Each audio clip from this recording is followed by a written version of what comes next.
nampaknya tersenyum-senyum Ya, ni sebab ada pengalaman ke Ya, tadi memang tu? pengalaman itu. Saya sendiri yang kena. Sebab isteri saya adalah si gendang. Itu dia Hasil ceritanya. daripada gendang itu tadi lah. Jadi itulah. Sebab bila dah tu kata orang dah gerik punya gerik tu, gerik tu katanya bermain mata lah. Bertemu dari bermukun. Bermukun. Jadi akhirnya jadi isteri naik ke jenjang pelamin. Jadi kalau kita tengok elemen pantun ni, pantun yang memain peranan penting. Sebab bila seseorang lelaki tu, jejaka tu dipantunkan oleh perempuan tu memang cukup terasa. Contohnya asam payak buah di hutan. Masak dalam sepompong masak sebiji. Sungguh kacak wajahmu tuan, dalam sekampung payah dicari. Mana dah? Ketika itulah si lelaki tadi memang terasa sangat. Ditambah cikgu dengan ribu-ribu biji nangkaku. Mungkin permata jatuh ke ruang. Kalau rindu sebut namaku, air mata jangan dibuang. Itu yang menggoda. Kalau kita tak sembunyi cair dekat tu. luar pintu tu, dia akan pantun misalnya. Contohnya pantun tadi, apa dijenguk buah belimbing, kurang masin tambah garam. Apa dijenguk di luar dinding, kalau sudi masuk ke dalam. Masya Allah. Jadi ketika itu memang perasaan itu memang berkobar-kobar. Apalagi lagi kalau di dalam tabir itu tadi ada buah hati kekasih sayang. Ditambah lagi kan rasa tu. kain cindai dilipat-lipat. Lipat mari di atas peti. Asyik Kalau pada muzik, pandai tuan memikat, burung terbang menyerah diri. Itu Laki kuasa disindir pantun. punya pula. Kalau lelaki itu tidak begitu. Itu, Badan lagi kecil. rancak nampaknya. Dia memang dia kadang-kadang sini. Kecil-kecil pengayuh lidi. Pakai berkayuh tebing seberang. Kecil-kecil kan dia nak lanji, tak terbeli kelambu jarang. Jadi inilah. Kadang mungkin rancak jauh sampai jauh malam berbalan-balan. Malah kadang-kadang sampai ke siang. Kalau dah siang tu, lepas subuh tu, ditutupkan rumah tu dengan kain dan sebagainya, dengan langsir dan sebagainya, supaya nampak macam malam, dan gendang itu diteruskan. Begitu sekali peranan fungsi gendang pada satu ketika dulu. Tapi pantun di situ cikgu, adakah harus menggunakan bahasa Sarawak ataupun bahasa Seharusnya Melayu? bahasa Sarawak lah. Dicampur-campur aduk dengan bahasa Melayu baku dia jugalah. Sebab dia tak sepenuhnya dapat menggunakan bahasa Sarawak saja. Untuk keindahannya lah. Dan lagu-lagu tu macam-macam lagu yang boleh digunakan lah. Lagu Melayu lama tu, lagu macam lagu Samsudin, lagu Labuan, Asam Payak. Jadi menyubuh. Dan banyak tu buat jenis lagu.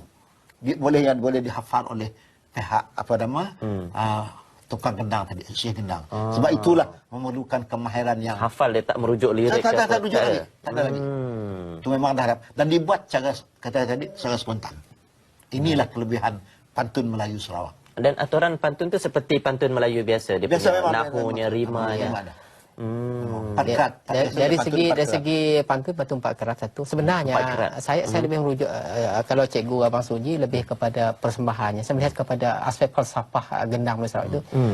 Bukan setakat kita nak berhibur, tapi ada adab dan peraturan perlu dipatuhi dalam bergendang ni.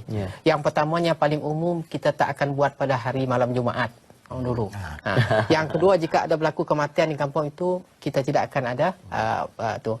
Dan juga tidak boleh dibuat waktu hari perayaan besar hari raya. Itu adabnya lah. Adab-adabnya. Bulan puasa pun tak boleh lah. Bulan puasa pun tak boleh buat walaupun bentuk hiburan. Yang seterusnya ialah kena minta izin ketua kampung dulu. Kalau zaman dulu lah, kita nak ada majlis kita itu. Dan yang ketiganya ialah mesti dibuat selepas isyak, maknanya. Dan seelok-eloknya berakhir sebelum subuh lah. Mana walaupun itu hiburan, tapi ada adab-adab.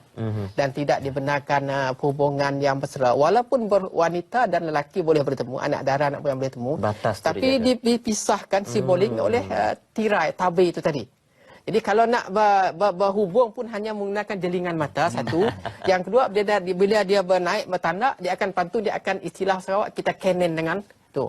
Kita tuju buah hati. Mungkin si baju merah, si baju gadung, guguk jantungku melihat wajahmu, dan dia akan faham.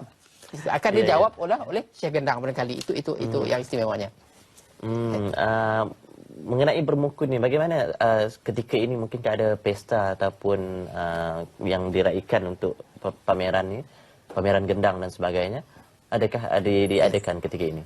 Okey, saya jawab. Dari segi organisasi kami di Jabatan Kerajaan di BB Besar, memang kita ada usaha untuk mengekalkan seni warisan yang sangat bernilai ini. Yeah. Dan kita tahu bahawa bergendang tidak lagi popular dan tidak lagi dipersembahkan di kampung-kampung sebagaimana yang telah berlaku 30-40 tahun yang lampau lah.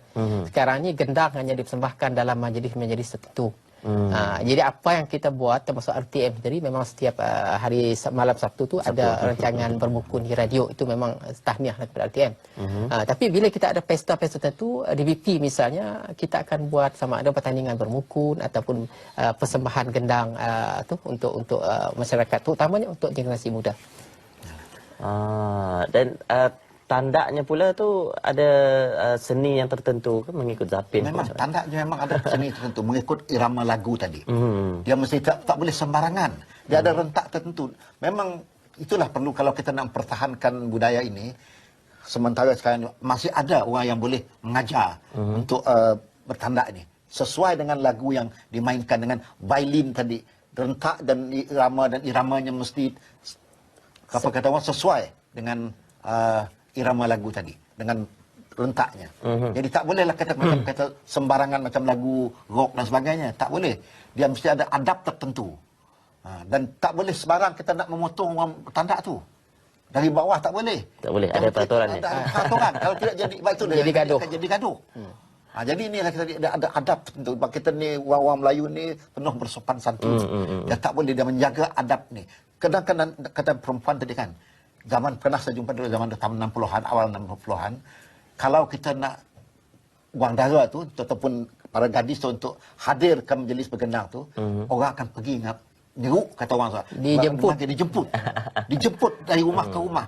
Orang yang diberi amanah untuk menjemput ke majlis tu, kemudian balik nanti pun dihantar juga, takut berlaku sesuatu yang tidak diingini. Begitu sekali mereka mempertahankan adab. Sebab itulah adik kalau dijumpa kata kita dating akan ditangkap salah. Dan disuruh nikah kalau boleh malam itu juga. Begitu sekali mereka mempertahankan. Dia kata tangkap salah. Itu dipanggil tangkap salah. Tak kira you ada duit tak ada duit, you dah buat kata kena tanggung. Baik, Doktor, mungkin sebelum kita mengakhiri rancangan kita, ceritakan sedikit mengenai bulan bahasa yang dianjurkan di Dewan Bahasa Pustaka. Ya, insyaAllah kita akan melancarkan Bulan Bahasa Kebangsaan peringkat negeri Sarawak pada 13 Oktober 2016 di Balai Budaya di Pecahan Sarawak. InsyaAllah timbalan yang berhormat, timbalan Ketua Menteri Sarawak kita yang berhormat Datuk Abang Haji Abdul Rahman Zohari Terbang Joping akan melancarkan mewakili Ketua Menteri.